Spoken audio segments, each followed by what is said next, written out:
Thank you very much. We will now move on to oral questions put by members to ministers. The Honourable Leader of the Official Opposition. Thank you, Mr. Speaker. In 2016, the Public Accounts Committee met 29 times. And good work happens at that committee, Mr. Speaker. That's the committee that raised questions about the changes to seniors pharmacare is one example. And the government will use its good wisdom to stop those changes because it wasn't prepared to make them. That's a good committee. But recently, the Liberal majority on that committee used their power to force through a motion that would cap the number of times the Public Accounts Committee would meet to just 12 times, down from 29 times in 2016. The Public Accounts Committee was in place for a lot longer than this government, and governments before them stood up to the scrutiny of public accounts with pride. So I'd like to ask the Premier, is he concerned that his government is trying to reduce the number of Public Accounts Committee's meetings down to just 12? The Honourable Premier. Mr. Speaker, I want to thank the Honourable Member for the question. As he would know, Mr. Speaker, the Auditor General recommended that we look at the Public Accounts Committee and make it focused on the public accounts, which are really the reports that the Auditor General brings out, Mr. Speaker. He's very right. Last year, that committee sat 26 times, Mr. Speaker. He's also right when it comes to the fact we reduced it to 12. But what he left out of the equation, Mr. Speaker, and the example he used was pharmacare. Mr. Speaker, half of our budget is related to health care. Conservative Party governments and New Democratic governments have been asked by every time they were in this House to put together a committee that could be scrutinized. So what we've done, Mr. Speaker, is put together a health committee that will be televised so that Nova Scotians across this province can also see not only the public accounts being scrutinized, but can actually see their #1 item, Mr. Speaker, which is health care, the largest budget item being scrutinized in the chamber of this House, Mr. Speaker. That will require 24 meetings, Mr. Speaker. That is a good thing for the people of Nova Scotia, Mr. Speaker. The Honourable Leader of the Official Opposition on his first supplementary. Thank you, Mr. Speaker, and I applaud the addition of a health committee. That's something we called for, a place to discuss health issues. But, Mr. Speaker, what we didn't anticipate was that what he giveth, he taketh away. Back in 2016, there was 6 standing committees. And with the addition of the health committee, there is still 6 standing committees because they consolidated the natural resources and the economic development. The health committee is not supposed to be addition by subtraction, Mr. Speaker. Does the Premier agree that the restrictions placed around the Public Accounts Committee and the removal of another committee increases transparency, or does he think it takes away transparency and produces opportunities for the government to hide information? The Honourable Premier. I'm very proud, Mr. Speaker. The fact is that we commend the government, Mr. Speaker. We have an open data portal, Mr. Speaker, that we've seen Nova Scotia have access to more information. We've seen expenses of all the cabinet, Mr. Speaker, being put online to be scrutinized, Mr. Speaker, by Nova Scotians. We've seen the senior staff and the public service expenses online, Mr. Speaker, to be scrutinized by all Nova Scotians. We've seen information to be put online, Mr. Speaker, that can be accessed by Nova Scotians to be able to use. And on top of that, Mr. Speaker, unlike the Conservative Party and the Democratic Party, we're not afraid to let Nova Scotians look at the health department. We're not afraid to let them to have it scrutinized in the openness, Mr. Speaker. We're televising it, Mr. Speaker. The Honourable Premier has the floor. Mr. Speaker, we're televising that debate so that Nova Scotians across this province can see it, Mr. Speaker. Order, please. The Honourable Premier has the floor. Thank you, Mr. Speaker. It is half of our budget is health care. Mr. Speaker, we've opened it up for the scrutiny, Mr. Speaker, of the opposition parties so that Nova Scotians can see that. For the life of me, I can't understand why the Leader of the Conservative Party is opposed to that. The Honourable Leader of the Official Opposition. Thank you, Mr. Speaker. The Premier may be able to understand why we're opposed to how they limit witnesses and limit discussions, but I will tell you this. Anyone who looked at the Federal Justice Committee proceedings this week would understand that committees can be good for taxpayers and would understand why Liberals don't want committee meetings. We can see why the Liberals don't want committee meetings. And in 2016, there was 6 committees. Still 6 committees, even with the addition of the Health Committee. So we're taking things away. In 2016, committees, those 6 committees met a total of 64 times.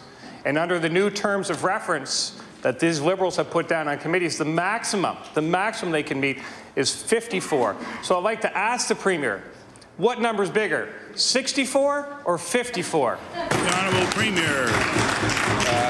Mr. Speaker, in 2016, Mr. Speaker, there was one committee that was televised, Mr. Speaker. The Auditor General, Mr. Speaker, that Nova Scotians look to when it comes to the public accounts of this province, said on behalf of Nova Scotians that committee needed to be revamped so it would focus on the public accounts. The chapters that he invested, Mr. Speaker, there isn't a government in the history of this province that enjoys the Auditor General being in here, Mr. Speaker. We open it up to make sure that every month he's in this chamber to be scrutinized. On top of that, Mr. Speaker, we also televised another committee called the Health Committee, Mr. Speaker. Not one Conservative government in the history of this province, or the one New Democratic government in the history of our province, was willing to do that, Mr. Speaker. That is being open and transparent. That is doing what Nova Scotians want, Mr. Speaker. And we're looking forward to see that work happen. The Honourable Leader of the New Democratic Party.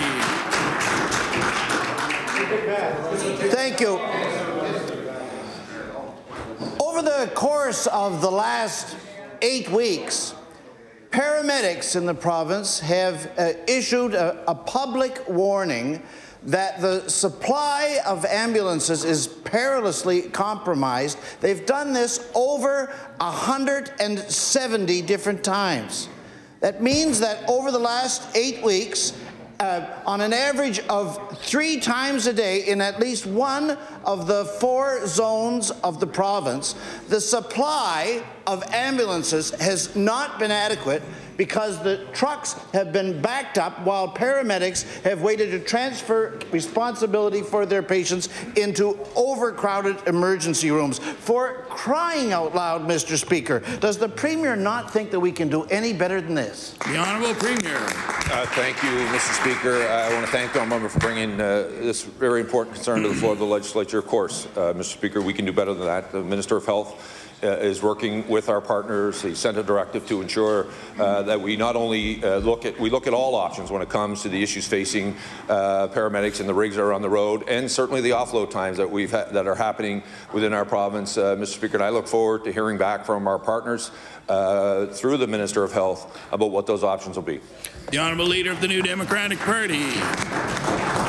In the last year, for which data is publicly available, 10% of the patients at the Dartmouth General's ER gave up waiting and left the hospital before they'd ever been seen by a physician. At the QE2, the corresponding number is 8%. Now, last week, at the Northside General, they were giving out flyers to people in the emergency room who'd been there for 8 hours, telling them that it was going to be quite a little while longer yet for a wait, and suggesting they might want to come back the next morning or go over to the regional in Sydney. I want to ask the Premier, doesn't all of this indicate that at a basic level, something somewhere deeply isn't working? The Honourable Premier. Thank you, Mr. Speaker. The reality is, Mr. Speaker, the honourable member is laying out what is really an important issue. But the fact of the matter is, Mr. Speaker, through really over the last 2 decades, there has been no investment or transformation of healthcare delivery to reflect our reality today, not only of that of us as patients, but of our healthcare professionals and how they want to deliver these services. Mr. Speaker, the Minister of Health stood up in this House yesterday talking about the number of new physicians in the Dartmouth area that are taking 1,500 patients, Mr. Speaker. We believe that number will grow after their practices continue to expand. The issues that he highlights in different parts of the province are the realities. But I also want to tell the honourable member, so is the infrastructure that we've continued to invest in. Here in the capital region, Mr. Speaker, he talked about the Dartmouth General. We are now putting 4 more operating theatres in Dartmouth, which will have a grand total of 8. Mr. Speaker, that means if you're waiting for hips and knees downtown where you were before, and something happened in our province, you'd be bumped. Well, that will eliminate that possibility, Mr. Speaker. Your surgeons will be there on time. The investments we make down here are important. And the ones that we're making, Mr. Speaker, in Cape Breton Island, Mr. Speaker, are improving the healthcare delivery model on the island, Mr. Speaker. And only those who are caught in this in a political way, Mr. Speaker, are ruining the fact and do not want us to make the single largest infrastructure investment in healthcare in Cape Breton Island, Mr. Speaker. And Mr. Speaker, we're also hearing from healthcare providers, Mr. Speaker, who want to work in a new model.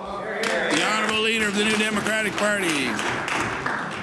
Mr. Speaker, when you ask paramedics what is the problem here, one of the things they say is that a great deal of overcrowding in our emergency room is caused by there being so many people in our hospitals who are waiting for placement in long-term care, with the result that there is nowhere to transfer patients to from the emergency rooms. Accreditation Canada, responsible for the validation of our own health authority, says that the expansion of these, they're called alternate level of care beds, is a core component of the challenge there is around patient flow. When you talk to the seniors who are themselves living in the hospital and paying the NSHA $1,000 a month or more in order to be able to do that while they wait for a nursing home, they say that the circumstance isn't ideal for them, but they don't have anywhere else to go. Mr. Speaker, when will the Premier recognize and acknowledge that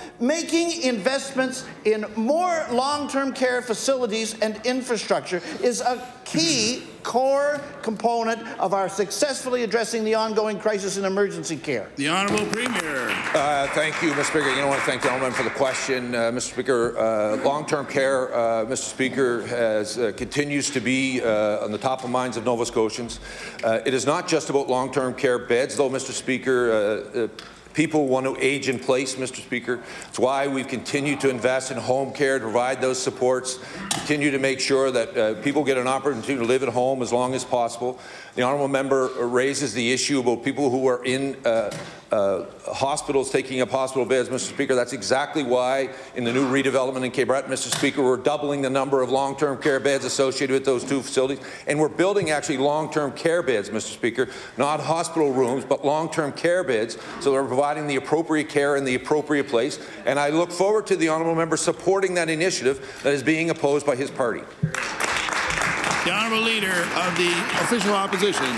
Thank you, Mr. Speaker. Listen, there can be no doubt that the Auditor General does good work on behalf of Nova Scotians, but when the Premier talks about limiting the Public Accounts Committee to only Auditor General reports, we know his reasoning.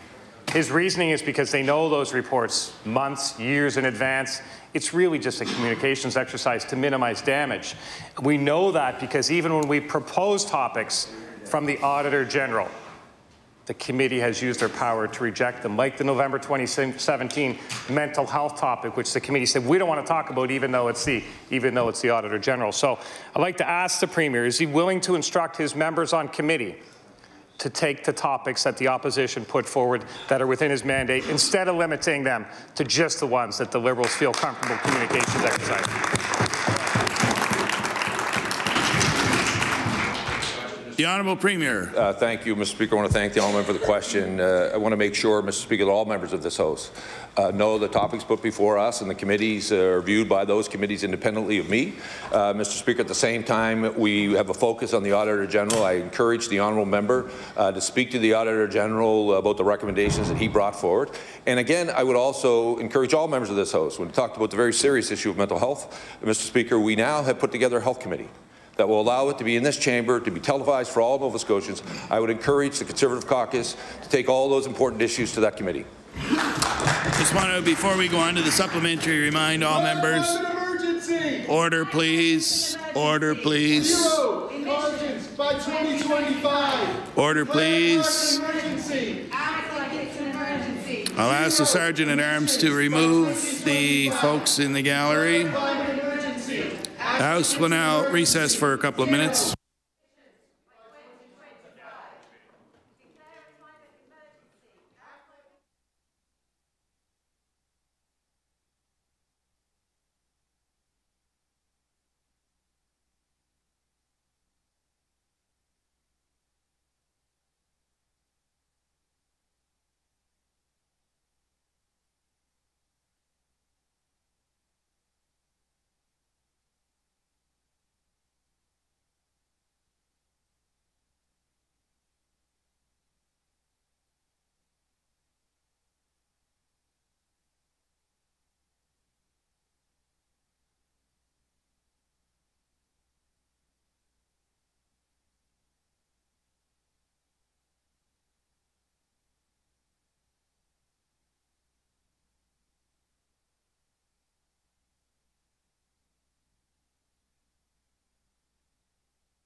Order, please.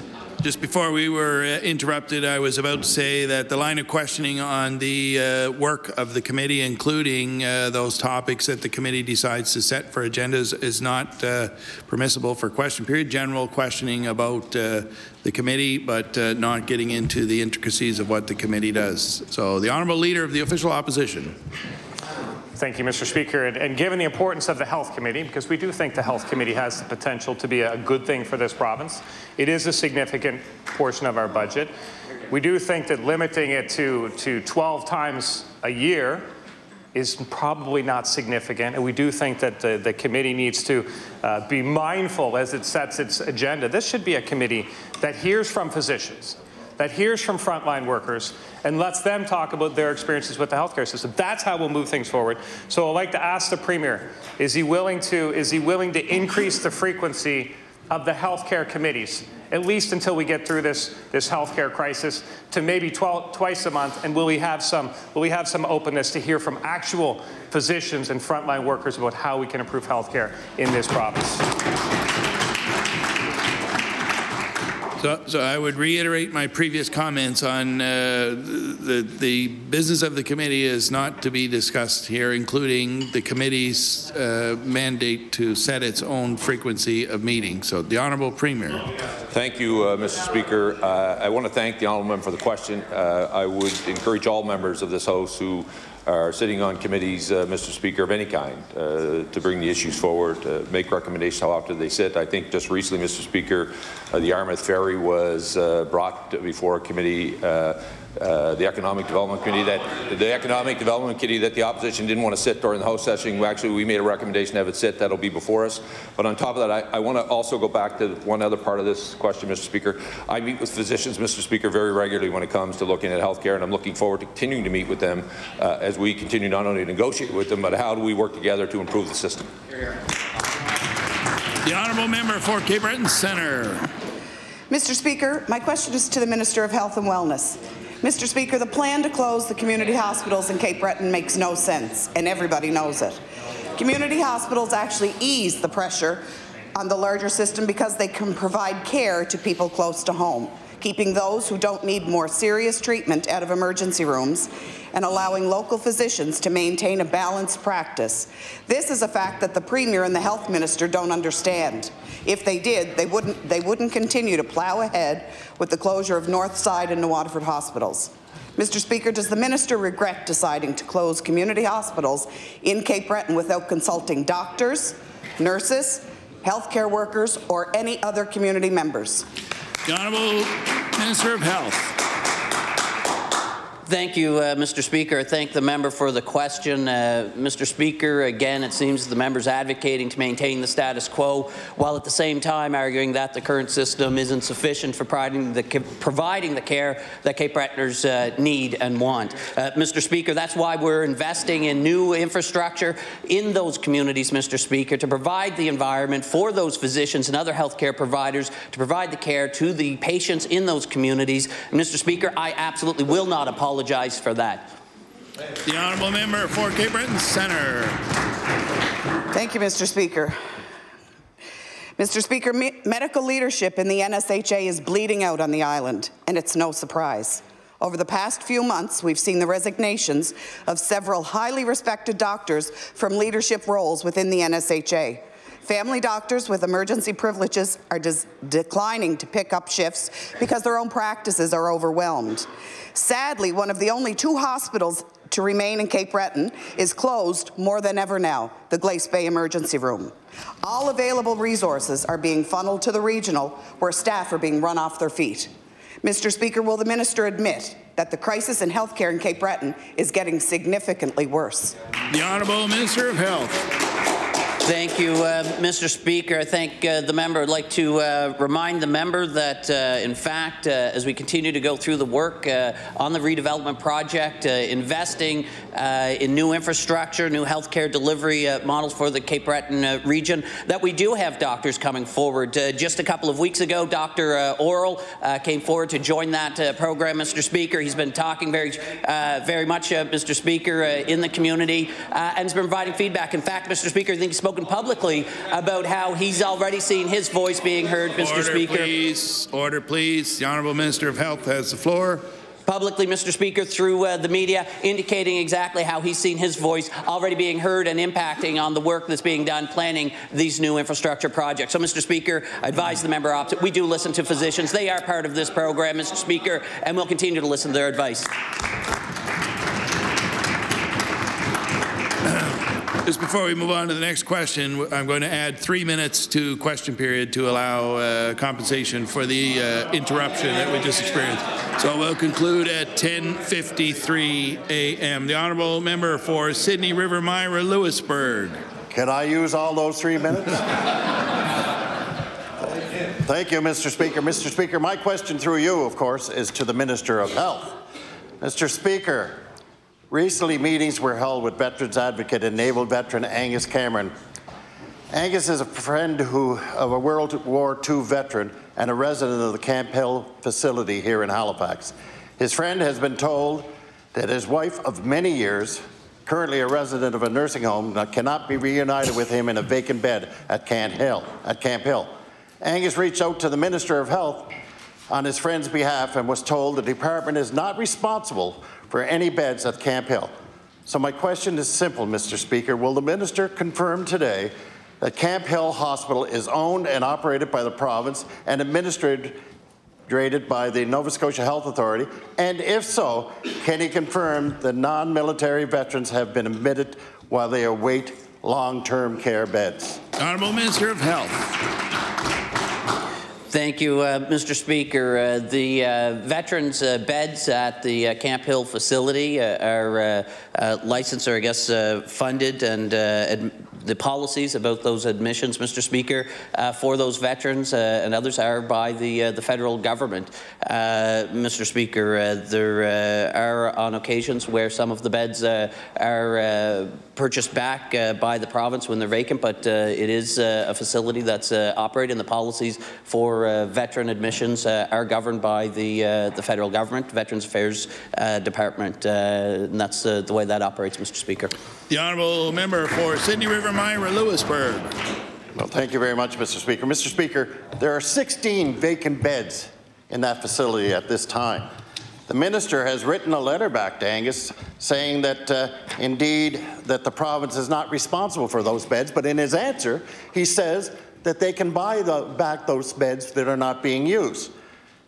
Mr. Speaker, given those facts, why can't the Minister and Nova Scotia Health Authority work together to place this veteran and his wife in beds together as they're in their final years? The Honourable Minister of Health. Mr. Speaker, I believe one of the things the member's not highlighting from that correspondence is also the fact that I can't provide the details of individuals advocating on behalf of a third party without their express written consent, Mr. Speaker. I believe I've also indicated that if individuals want to, Mr. Speaker, that they should reach out to Veterans Affairs and or the Health Authority to look at the individual situations, but that, Mr. Speaker, has to be done by the individual parties involved, or if they wish to have a third party to advocate on their behalf to provide the appropriate privacy waivers to have those conversations and engagements, Mr. Speaker. Thank you. The Honourable Member for Pictou West. Thank you, Mr. Speaker. My question is for the Minister of Health. Earlier this month, more than 150 radiation treatments were cancelled at the Victoria General Hospital after water leaked into fuel for the hospital's emergency power generator. And I'll table that story. Obviously, many patients and their families were concerned and upset that cancer treatments, in particularly, had to be delayed because of an equipment failure. Patients had to deal with travel and pre-op procedures all over again for what might have been a preventable incident. I'm wondering if the Minister can update us. Has the Department of Health determined what caused water to leak into fuel tanks at the VG? The Honourable Minister of Health. Thank you, Mr. Speaker. And in fact, the situation obviously is not the outcome that we would expect or hope to have any impact to care or delivery of services in our healthcare system. But, Mr. Speaker, we know that the VG is an aging site. That's why we've committed to the redevelopment project that will see new infrastructure in place. Work is already underway for new operating rooms and other work at Dartmouth General and Enhance. Mr. Speaker, the design is well established for the redevelopment on the HI site. And Mr. Speaker, as far as the particular piece about why the water, I haven't received the report as to why the water, how that tank got contaminated. The honourable member for Pictou West. Thank you, and I thank the Minister for his answers. I know we all know in this chamber that the VG is absolutely no stranger to these kinds of incidents in recent years, and particularly. We understand that the water tanks, though, were inspected recently in January, actually, but for some reason the flaw leading to the water leakage wasn't identified at that time of inspection. An exterior tank has now been installed to improve backup fuel supply, but what we don't know is if there has been any change to the inspection routine. Patients are deeply concerned that a failure to properly inspect this equipment could lead to even more procedure cancellations, and we certainly don't want that for people. It's an added expense for them, especially when they're traveling across the province. So how often are inspections conducted on backup generator fuel tanks and other critical infrastructures at the VG, and have those procedures changed following this incident? The Honourable Minister of Health. Thank you, Mr. Speaker. In fact, I believe this process did evolve actually out of one of the detailed emergency system tests, Mr. Speaker. That's why this issue with the backup power was identified, was because they were testing those generators on the system transfer. So we identified it at a time when it didn't occur in an absolute emergency situation. So in fact, these processes and these emergency response, again, having protocols and processes in place on paper is one thing, but what the public can have confidence in is that our systems actually do get tested, so that if there are flaws or challenges in them, we identify them and we can implement the fixes so that when a true emergency comes along, we'll have everything in place. The honourable member for Queens Shelburne. Thank you, Mr. Speaker. Mr. Speaker, my question is for the Minister of Education.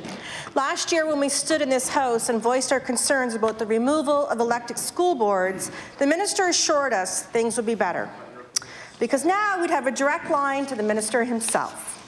Well, I have a letter sent by a constituent that I'll table that outlines the short-sighted changes made to report cards for students in grade 6. The constituent sent this letter 3 times, and it took 7 weeks to get a response. That is hardly a direct line, Mr. Speaker. My question to the Minister is, now that grade 4 to 6 report cards are focusing on math and language arts, how are parents of students in grade 6 expected to know how their children are doing when 40% of their classes are not included on their report card? The Honourable Minister of Education. Thank you very much, Mr. Speaker. To the member's point, we've had 3 independent reports that have indicated to government that the old governance structure of our education system with the boards was contributing to bad impacts in the education system, namely different levels of achievement being experienced from region to region. And that is simply because with 9 independent education authorities in this province, programming was being delivered differently, to different standards, and to different levels of success. So modernizing that governance system is actually critical to improving the achievement levels of our students. And that's not according to government, that's according to 3 independent reports that we took very seriously. So that's why those changes were made. Integrating this system does allow the department to have greater control over these, to make sure there are better standards of practice applied in each of our regions so that our students, no matter where they're going to school in this province, have the same chance at succeeding. The honourable member for Queens Shelburne. Thank you, Mr. Speaker. Mr. Speaker, grade 6 classes that are in junior high have a different teacher for every subject, unlike those that are still in elementary school. The new report card configuration for grade 4 to 6 does not account for the different teachers for each subject because it's based on the assumption that grade 6 students are in elementary school. My question to the minister is, what message are we sending to students about the value of science and social studies when they don't even merit a grade on their report card? The Honourable Minister of Education. Thank you, Mr. Speaker. And to be clear, school boards, those regional governing bodies, were not making decisions on assessment or on reporting. Those have always been with the department, and we do have a process for that. We're currently working with the Council on Classroom Conditions, which involves teachers from across this province. I just met with them this week, actually, who are working on recommendations in relation to assessment with the goal of doing our very best to reduce paperwork burden on teachers, but also have the appropriate framework in place to give our kids the best chance at succeeding. And I do trust those folks in the system who make decisions in relation to this and the processes that we have in place. The Honourable Member for Truro, Bible Hill, Millbrook, Salmon River. Thank you, Mr. Speaker. My question today is for the Minister of Health. Last fall, I asked the Minister to respond to the lack of a sexual assault nurse examiner for treatment of sexual assault survivors at the Colchester East Hants Health Centre. After continued questioning throughout the fall session, the Minister finally promised to expand the SANE program to Truro. But here we are, Mr. Speaker, 4 months later, and there's still no indication of when that might happen. So, Mr. Speaker, can the Minister please tell us when the good people of Colchester can expect to have SANE services at the hospital in Truro? The Honourable Minister of Health. Thank you, Mr. Speaker, and I thank the member for the question. Indeed, Mr. Speaker, we take the concerns that were brought up in the fall very seriously. Mr. Speaker, we engaged with the Health Authority. They've already taken steps, Mr. Speaker, to improve the education at emergency departments, not just with Truro, but across the province, to make sure that the appropriate staff have the appropriate awareness of SANE services and other sexual assault, how to respond to sexual assault victims that do show up in our emergency departments. We did investigate, Mr. Speaker, the opportunity for a previous proposal to deliver the services from a provider outside of the Truro area. That, Mr. Speaker, didn't materialize, so we have to go to an RFP, and that work is underway to get the RFP built to go out to market to have those services provided in the Truro region. The Honourable Member for Truro, Bible Hill, Millbrook, Salmon River. Thank you, Mr. Speaker, and thank you for that response. However, having SANE services in communities right across the province is a necessary aspect of health care, particularly for women. Victims of sexual assault and violence being turned away from our hospitals is completely unacceptable.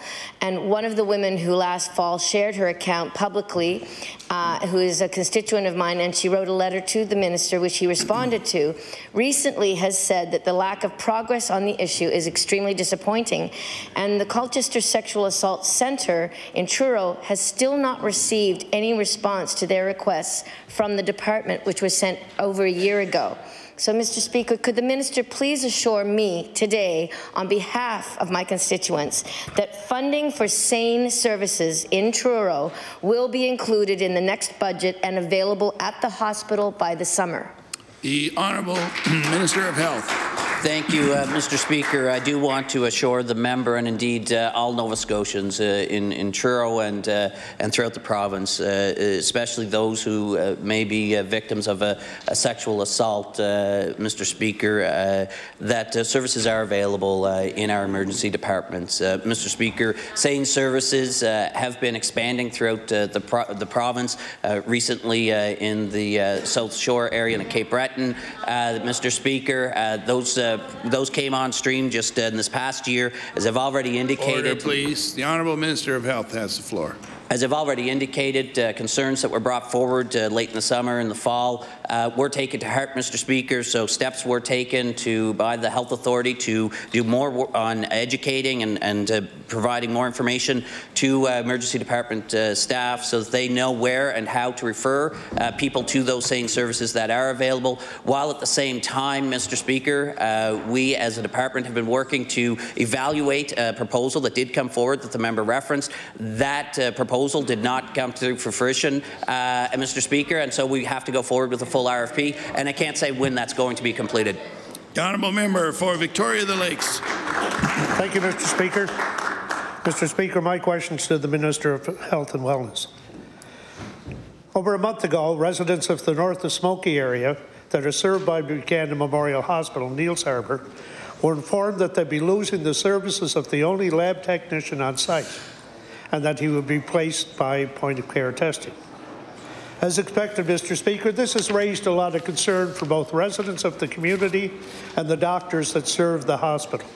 So much so that Dr. Bernie Buffett, one of those doctors, has shared 5 letters questioning the action and point-of-care testing. Yesterday, Mr. Speaker, the minister spoke highly of the benefits of point-of-care testing, and I suggest maybe he should speak to Dr. Buffett. My question for the minister is, who was responsible for making this decision, and why was it made? The Honourable Minister of Health. Thank you, Mr. Speaker. The operations within the hospitals, Mr. Speaker, are governed and administered by the Nova Scotia Health Authority. So that would be, Mr. Speaker, the organization that makes the decisions around the operations for those facilities. But, Mr. Speaker, with respect to when a lab technician that is providing the services is no longer available, Mr. Speaker, the Health Authority does have to respond to ensure that testing services are available. The advances in technology, the member referenced point-of-care technology. That is technology that allows testing of many samples to be conducted on-site in community hospitals without the need for lab technicians, because the technology does the testing for them. And, Mr. Speaker, that's what they did to put in place at that site when they weren't able to find a replacement technician. The Honourable Member for Victoria the Lakes. Thank you, Mr. Speaker. Well, apparently the Health Authority hasn't taken into account the fact that it's going to take at least 3 hours to deliver blood from Buchanan Hospital to the regional. And citing the lack of technologists as one of the reasons won't cut it either. It's our understanding there are 35 people graduating from the lab tech program at NSCC who have never even been approached by the Health Authority.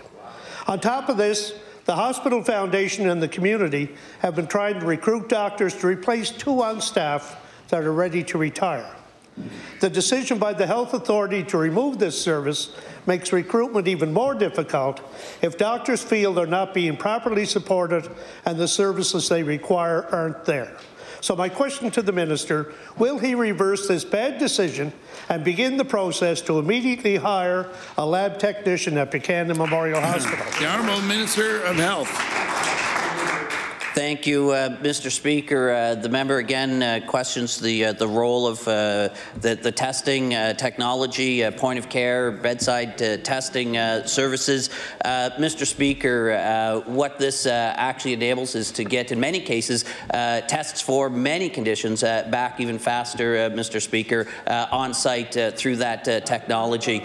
So, Mr. Speaker, I've spoken and had information presented to me from community hospitals where point-of-care testing has been implemented in the province, individual frontline workers who admit that they were hesitant and resistant to this technology. Only months later, after seeing it actually implemented in their community hospitals, actually speak quite positively and encourage others to go into these systems with an open mind.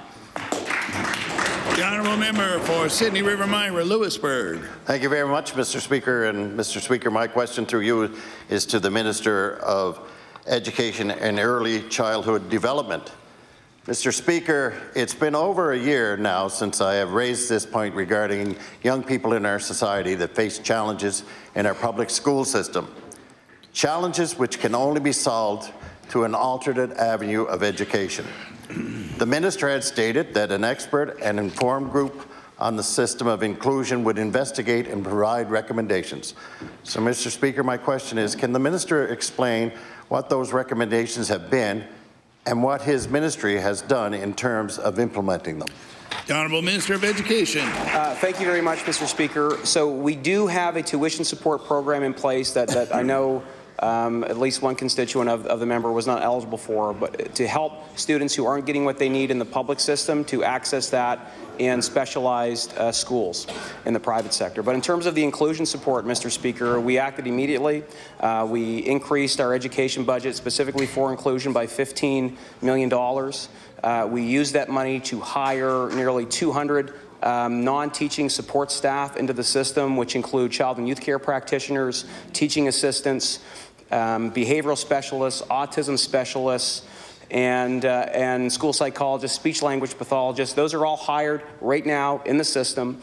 We've also created alternative learning programs, 8, one for each region of the province, to help make sure that each of our students in the system, no matter what challenges they may face when it comes to learning, have better access to better learning. The honourable member for Sydney River Myra Lewisburg. Thank you very much, Mr. Speaker, and I thank the Minister for his answer.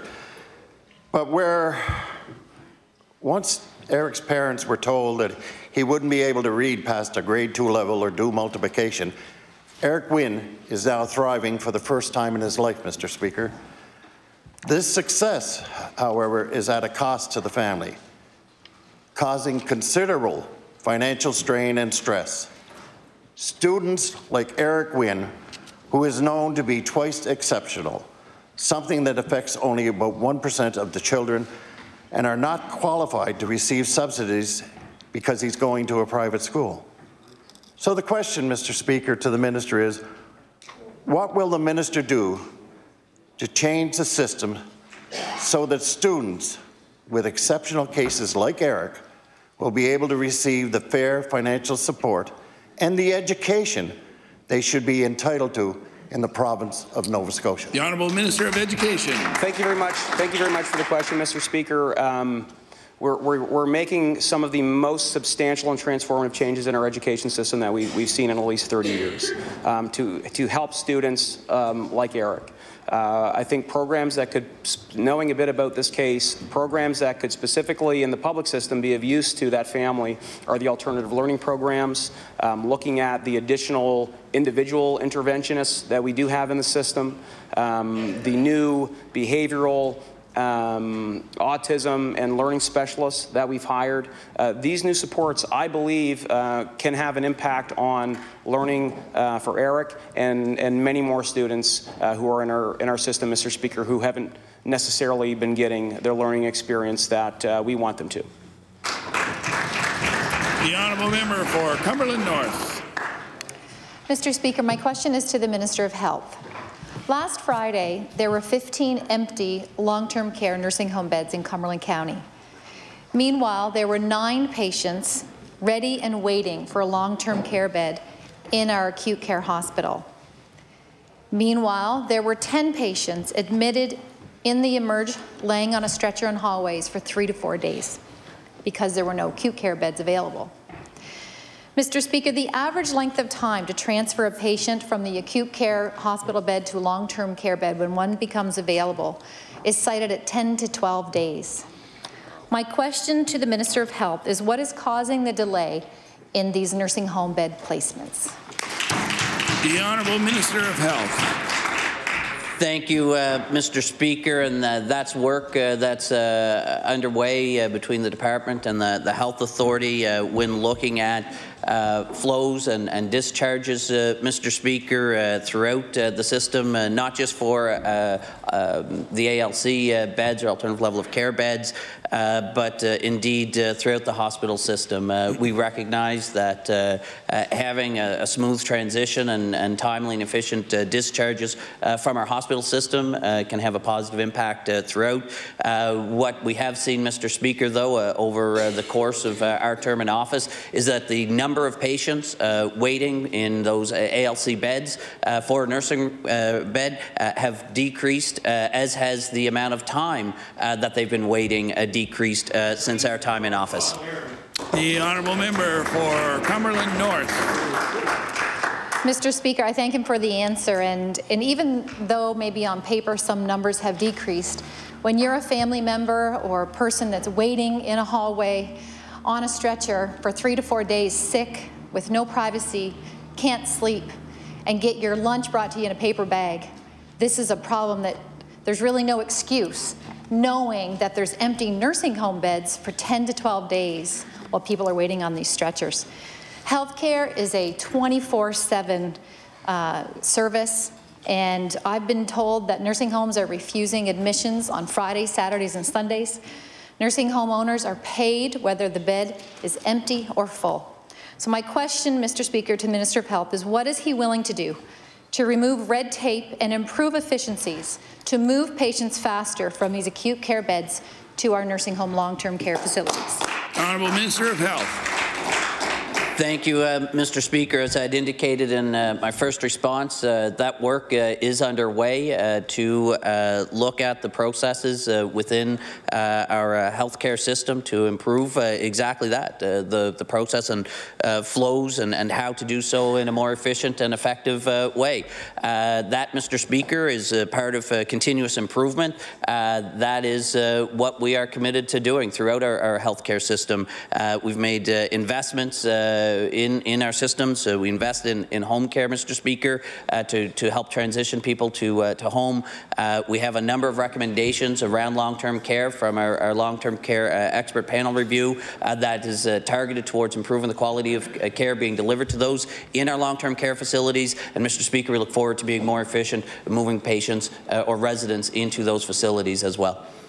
The honourable member for Pictou Centre. Thank you, Mr. Speaker. Mr. Speaker, my question is for the Minister of Health. Mr. Speaker, I was approached by a constituent this week whose doctor retired in December. This senior has diabetes and also had a heart bypass. This constituent requires annual blood work to monitor his diabetes. Before retiring, his doctor gave this gentleman a requisition to get blood work done. However, when he presented the requisition, he was refused because his doctor is no longer practicing. My question to the Minister, is it a common practice that retiring doctors' requisitions are no longer honoured? The Honourable Minister of Health. Thank you, Mr. Speaker. That's the first I've heard of a situation like that. I thank the member for bringing it to my attention, and I'll certainly endeavour to look into it if he wants to provide me perhaps with a little more details after the fact. What I can advise the member, I think, for his constituents and those in the region, we have recruited the Nova Scotia Health Authority, I believe about 6 physicians to the Pictou region since April 1st of last year. And in addition to that, they've hired 7 additional nurses supporting primary care providers in collaborative practice teams in the Pictou County recently as well. So, Mr. Speaker, work is underway to support the residents of his community. The honourable member for Pictou Centre. Thank you, Mr. Speaker, and I thank the Minister for that answer. Mr. Speaker, this gentleman has tried repeatedly to go to walk-in clinics to get his blood work done, but long lineups have prevented him from seeing a doctor. He is past due for the blood work, but can't seem to get the process started, despite having a doctor's requisition for it. Like many Nova Scotians, he's yet to find a new family doctor. My question to the Minister, can the Minister tell me how the healthcare system supports seniors with significant needs who have lost their family doctor? The Honourable Minister of Health. Thank you, Mr. Speaker. As I'd indicated, I hope that the member will share perhaps the details with me. We can look in to the specific situation to help that constituent. More broadly, Mr. Speaker, as I said, in in communities like Pictou, indeed communities across the province, we continue to work with our partners, the Health Authority, to recruit additional family physicians. I'd like to remind the member that coming on stream in July of this year is 10 additional family practice residency seats. Indeed, 6 of those resident seats are committed to the northern zone, of which Pictou is part of. So these are some of the examples of things that we are focused on doing to ensure we improve primary care in communities like Pictou, but throughout the province. The Honourable House Leader for the New Democratic Party. Thank you, Mr. Speaker. Mr. Speaker, my question is for the Minister of Education. Almost a year ago, the Minister told us that he accepted the broad objectives of the recommendations made by the Commission on Inclusive Education. However, beyond a one-time investment, which we've heard about many times, and some additional staff, it isn't clear what the government is doing to build the truly inclusive education system that was laid out in the comprehensive 5-year plan of the Commission entitled Students First. Mr. Speaker, will the minister update concerned parents and teachers by tabling the government's implementation plan for the recommendations in the Students First report? The Honourable Minister of Education. Thank you very much, Mr. Speaker. There'll be more coming in this year's budget, and I hope that the member does support. Oh, we have 3 minutes more. Okay, I have time to answer that question. Yeah, thank you very much, Mr. Speaker. Yeah. No, that's better. So we're about 6 months into a 5-year rollout of the inclusion report. They have established a blueprint for us to follow. We're partnering with Inclusive Education Canada to provide oversight and direction on the implementation of this report. We have already gone to an RFP to bring in an independent third-party academic to provide public evaluations for us to assess how we're doing. So the first focus of the report obviously was on behavioral supports, additional bodies in the system. We successfully hired 200 people. We are in the process of bringing forward a new budget, and the member I know will be happy to see that there will be good news in that budget, and I hope to have her support as we continue to increase investment in education, which has already happened by about $400 million in this province, by 30% of the budget. House Leader for the New Democratic Party. Mr. Speaker, more support workers are welcome, but parents and community members are concerned that not enough is being done to make real change, and the experience on the ground that we hear is that the experience for students have gotten worse. Part of the reason, despite these investments, is that there's a lack of clarity and accountability in the government's approach to this issue.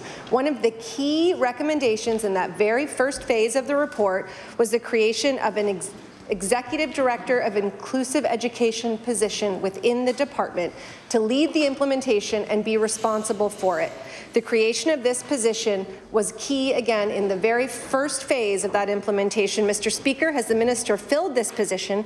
And if not, when can we expect it to be filled? The Honourable Minister of Education. Thank you very much, Mr. Speaker. So in recognizing that inclusive education isn't just one thing, recognizing that we need to have a culture of inclusive education within the department and across the system, we've actually brought in 3 people to take on the responsibilities of that. So we have our Director of Student Services, who is taking on a leadership role in this regard. We have hired a Mi'kmaq representative, an African Nova Scotian representative, all 3 of whom are the triumvirate on this position. So we're approaching it by not hiring one position, but by applying these responsibilities to no less than 3. And Mr. Speaker, I will remind the member opposite, well, I know she's rightfully critical, that's her job, of what we're doing. I will remind her that the chairperson of the Commission on Inclusive Education has actually been very supportive publicly on the direction that this government has taken, and I will table her public comments for the record. Order, please. Time allotted for